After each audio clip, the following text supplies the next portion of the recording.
Good morning, students. How are you all? So, today we are going to start the new chapter of English Marigold. So, today we will start Unit 4. The first chapter of this Unit 4 is a poem, Sea Song. You can see the picture here. So, the title of the poem is Sea Song. So, let's start the poem. Unit 4 Sea Song. I found a shell, a curly one, lying on the sand. I picked it up and took it home, cold inside my hand. Mummy looked at it and then she held it to my ear, and from the shell there came a song, soft and sweet and clear. I was surprised. I listened hard, but it was really true.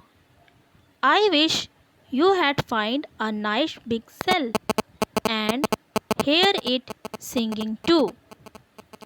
So this is a very beautiful poem about a shell. So the title is Sea Song. So what is sea song?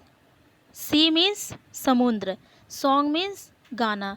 तो एक song है सी के ऊपर या सी में के अंदर कुछ ऐसी चीज़ें उसके बारे में हम इस पोएम में डिस्कस करेंगे. Can you see the picture here? You can see a picture a boy standing in the beach. Beach क्या होता है? समुद्र का किनारे को क्या बोलते हैं? Beach. Now you can see something in his hand. उसके हैंड में क्या है? He is holding a shell. एक शेल को उसने अपने हाथ में पकड़ा हुआ है. अब वो शेल उसे बहुत इंटरेस्टिंग लगता है. वो सोचता है ये है क्या, और वो उसको अपने घर ले जाता है और अपनी मम्मी से पूछता है. So let's start. I found a shell, a curly one. Now the boy is saying that I found a shell, a curly one, lying on the sand. The boy is saying that he found a shell. What type of shell he found? Curly one, lying on the sand. तो वो जो boy है वो बोलता है मुझे एक shell मिला है, करली वन. करली मीन्स घुंघराला, मुड़ा हुआ. तो एक घुंघराला उसे शेल मिला है. कहाँ पे मिला है? Lying on the sand. Sand means रेत. एक रेत में उसे एक घुंघराला शेल मिला है. I picked it up and took it home, cold inside my hand. अब क्या क्या उसे वो बहुत शेल बहुत सुंदर लगा, बहुत इंटरेस्टिंग लगा, तो वो उसे उठाया और उसे अपने घर ले गया. और उसे कैसा फील हो रहा था जब उसने उस शेल को अपने हैंड में होल्ड किया हुआ था, तो उसे कैसा लग रहा था? उसे बहुत कोल्ड, कुछ ठंडक उसके हाथों में फील हो रहा था. वो ठंडक फील कर रहा था अपने हाथों में. Mummy looked at it and then she held it to my ear. अब उसने क्या किया? जब वो घर गया तो उसने उस शेल को अपनी मदर को दिखाया, अपनी मम्मी को दिखाया. तो उसकी मम्मी ने क्या किया? She held it to my ear. उसकी मम्मी ने उस शेल को उसके ईयर के पास रख दिया. You can C the picture hair. She what the lady is doing? She is holding that shell near the ear of that boy. उसकी mummy ने क्या किया? उस शेल को उसके ईयर के पास रख दिया. And from the shell there came a song, soft and sweet and clear. और जैसे ही उसकी मम्मी ने उसके ईयर के पास वो शेल को रखा तो उसे क्या सुनाई दिया? उसे एक आवाज़ सुनाई दी, एक सॉन्ग. उसे लगा कि कोई अंदर से कोई सॉन्ग, कोई गाने की आवाज़ आ रही है. बहुत प्यारा सा, बहुत सॉफ्ट सॉफ्ट और एकदम साफ आवाज़ उसे सुनाई दे रही थी उस शेल के अंदर से. I was surprised, I listen hard.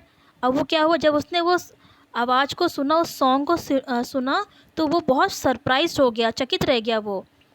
But it was really true, लेकिन वो उसने दोबारा फिर सुना उस आवाज़ को, उस सॉन्ग को, और दोबारा फिर वही सॉन्ग उसको सुनाई दे रहा था। तो वो उसको यकीन हो गया कि जो सॉन्ग की आवाज़, जो सॉन्ग है, जो स्वीट सी आवाज़ है, वो कहाँ से आ रही है, इस शेल के अंदर से ही आ रही है। I wish you had find a nice big shell and hear it singing too. तो उसकी मम्मी ने क्या बोला कि मतलब तुमने बहुत अच्छा बड़ा सा शेल तुम्हें मिला है, और अब तुम इसमें गाने की आवाज़ भी, मीन्स गाना भी आप उसमें सुन सकते हो। And the boy was very happy when he listen the sweet song. और जब उसमें से उस आवाज़ आने लगी, एक मीठी सी आवाज़ आने लगी, तो वो बॉय बहुत खुश हो गया। तो the summary of this poem is, in the sea song poem it describes how a young boy found a seashell on the shore, which was lying there wrapped in the sand. He picked it up and took it home. Upon reaching home, his mother held it close to his ear, and slowly he could hear a soft and sweet song clearly coming from the shell. And that after that, the boy was very happy to hear that sweet song coming from the shell. अब उस shell क्या होता है, let me show you the picture. This is shell. आपने देखा होगा ये, अगर आप कभी समुद्र के किनारे गए होंगे या बीच के किनारे गए होंगे किसी, तो आपने ऐसे छोटे छोटे मतलब बहुत साइजेस में शेल होते हैं, छोटे भी होते हैं, बहुत बड़े बड़े शेल्स भी होते हैं। मार्केट में भी आपने देखा होगा, इसको डेकोरेटिव पीस में यूज़ करते हैं कुछ लोग। इसको इसके मार्केट में इसके की रिंग होती है, की रिंग के फॉर्म में इसको और थोड़ा डिज़ाइन पुटअप करके इसको मार्केट में सेल करते हैं। तो ये क्या होता है, इसको बोलते हैं शेल। शेल क्या होता है, ये बहुत हार्ड होता है, और ये मोस्टली समुद्र में पाया जाता है, पानी के अंदर पाया जाता है। जो मेन क्या होता है, जैसे आप देख सकते हो यहाँ पे होल है शेल के अंदर, इसके अंदर क्या होते हैं, कीड़े होते हैं, इंसेक्ट्स होते हैं जो पानी में रहते हैं। तो वो इसे अपना इसके अंदर रहते हैं। जैसे आपने देखा होगा टोटोइस के ऊपर का जो पार्ट होता है वो शेल होता है। तो वो बहुत कितना हार्ड होता है, आपने देखा होगा, टीवी में देखा होगा, या कभी आपने रियलिटी में भी देखा होगा, सुना होगा कि जो टोटोइस के ऊपर का जो शेल, उसको भी शेल बोलते हैं। तो वो कितना टफ़ होता है, लेकिन उसके अंदर वो रहता है, और जब भी उसको कुछ खतरा महसूस होता है, डेंजर फील होता है, तो वो जल्दी से उसके अंदर घुस जाता है ताकि उसको कोई हार्म ना हो। और वो बहुत इतना हार्ड होता है कि उसको आप तोड़ नहीं सकते उस शेल को। तो सेम ये भी ऐसे ही होते हैं। इसके अंदर क्या होते हैं, छोटे छोटे इंसेक्ट्स होते हैं जो पानी में रहते हैं। तो जब वो मर जाते हैं या फिर वो ये शेल को छोड़ देते हैं, तब ये शेल पानी के किनारे आ जाता है।